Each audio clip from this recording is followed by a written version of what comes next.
all of y'all doing today? Doing well, thank you. Look, this movie really spoke to me because I feel like sometimes we get so caught up with the world always trying to tell us no and what we can't do.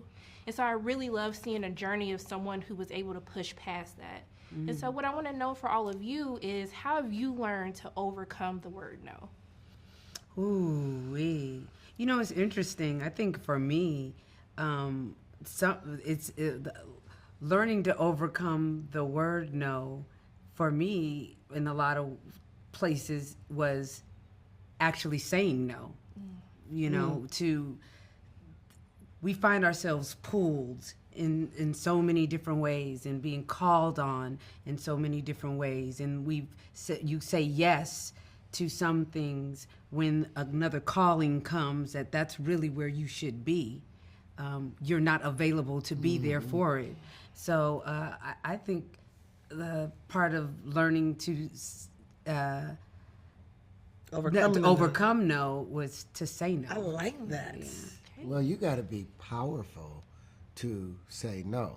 That's the ultimate authority. That's the most expensive word within any language, is the ability to say no.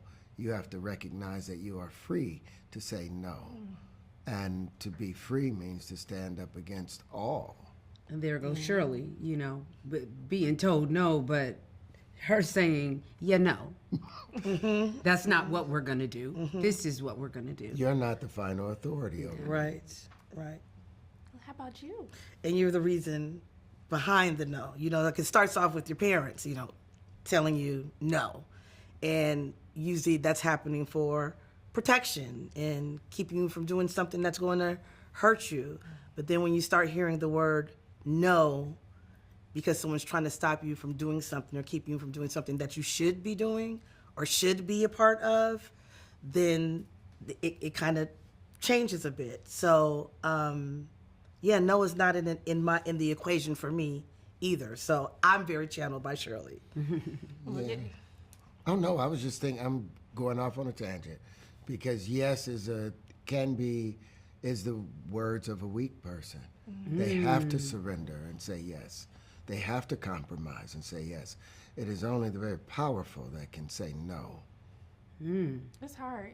It's hard to say no sometimes. Yeah. Not when you're powerful, not when you're Shirley. Right. And that's what Shirley was trying to inspire you. Remember the divinity in you, that the ability to say no. Y'all better pour it to me. Okay. No. Pastor Howard. Okay, sure. I'm here for it. Oh my God. It's so interesting. I feel like it's a word I needed to learn. Like I almost said yes. I'm not trying to take the question another way, but like the more I learned to say no to other people, the more I learned how to say yes to what I needed to say yes to. I think I'm somebody who naturally never wants to say no and gets sort of just swept along in the stream and like doing things I don't need to be doing. But I didn't mean to take the question in another direction. No, but it's hard to say no. Yeah. It really is hard to say no to things. For me, I think at this point, I'm very good at saying no in what I don't want to do and what I don't want to give myself to. But I think as a young actress, as a young Black actress, you kind of get told to be grateful that you're having the opportunity and be grateful that you're here. And, you know, whether it's hair and not having somebody that could do your hair on set, or, you know, not really trusting the writing and being like, Black women don't really talk like this.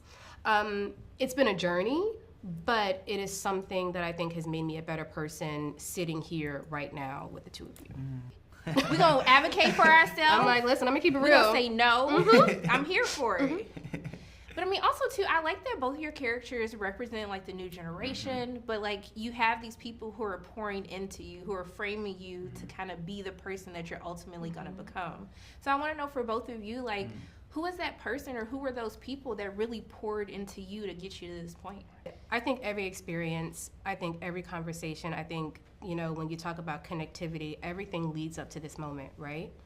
And so to put it in a more micro level, I've had 2 drama teachers that taught me the love of drama and of the art, and then taught me how, as a woman and as a Black woman, to stand up in my art and to do work that I'm proud of.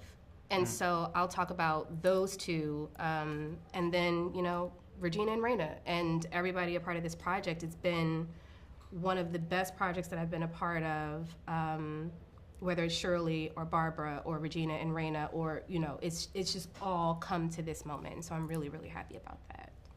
Person that first comes to mind for me is my dad, who just taught me about his love of film. He shared that with me, and for me, all I ever wanted as a kid was to be in movies. So that love taking us right back into Shirley is like, I feel like if there's, based on how Shirley influenced Robert, if there's anything Shirley, I think, would have wanted for any of us is to do what we love and to really, to make it ours, you know? So my dad taught me that, and it's reflected, and Shirley wanted that for the world, you know, as a politician, wanted that for the world.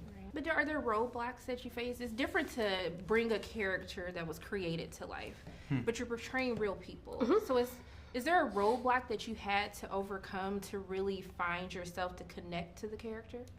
I don't think so. I think with John Ridley being our director and the writer, you're kind of getting it in one person. And so any questions that I had, any, you know, when he would give direction, I think it matters a little bit more to him because he did write it. But roadblocks, no. And I think, again, I've said this already, but because they're both still alive and we had access to both Barbara and Robert, it just made it a little bit easier to be able to know I can go back and ask questions. I can go back and be like, hey, so you were a mom, you know, and a student. Why did you think it was so important to be a part of this? And so roadblocks, no. I don't see roadblocks in that essence. How about you? I don't think so either. Like, I'm used to playing like really traumatized characters who are like having some struggle that they can't figure out. This wasn't that, you know, this was, and it was a relief because I was like, I know how to do that. I know how to just help out, you know, like, and I think it reminded me of in my own life to like be less complicated. And sometimes that's enough to just, And not overthink. yeah, exactly, not overthink. Oh, well, I think, you know, first of all, to play someone that, even though a lot of more people should know who Shirley Chisholm is, I think there are a lot of people that have seen her image and don't know who they're looking at. So you have that. And so you're always in your, you have to get out of your head and say, okay, I am embodying her. I am not her, but I am embodying her spirit. And what are the where are the common what are the commonalities between between Regina and Shirley Chisholm, and then to your point, what are the conditions that were happening at that time that and just kind of letting go, but letting go within the rules of Shirley Chisholm. There, there's the doctrine of Regina, there's the doctrine of Terrence and Raina, but there's that of Shirley, and I have bought into the Church of Shirley. Yeah, but see, one of the things that you had to do, another part of letting go, to let the character, is letting go of ego. You were, as far as genetic coincidence of symmetry, you carry that gift of incredible symmetry.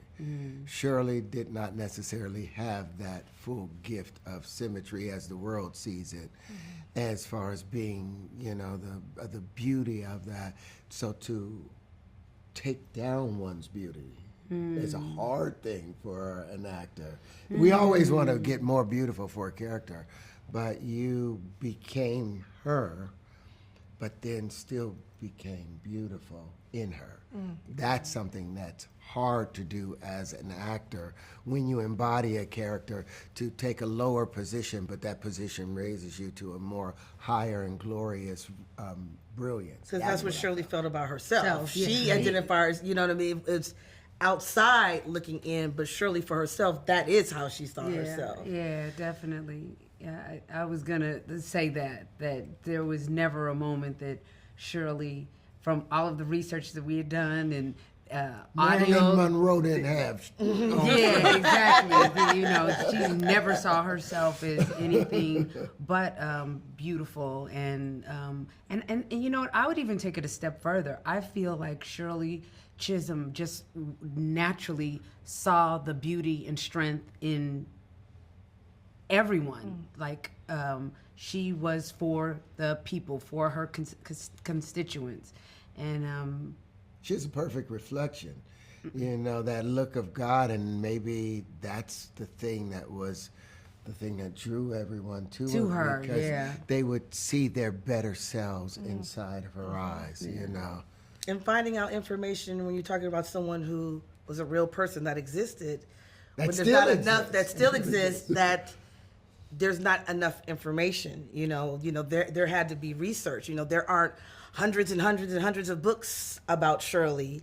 Definitely not Muriel and Arthur. So, really trying to dig in and get any tidbit of information to really inform you of how you're going to be portraying that character, because there should be more information about Shirley. They should be in the school books, and they're not. Arthur was part of the state legislature for Right. 12 years. Right. Can't find one speech of not one. There's like 4 pictures.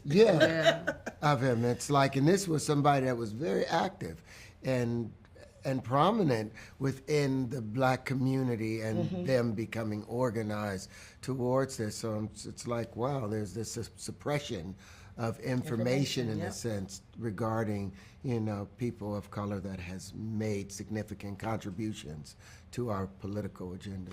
But see, that's why the movie's so important. yes, fully. But look, I just want to thank all of you. Thank you so much. I want to be y'all co-workers because y'all just pour into each other. Thank you for pouring into me with your words and responses.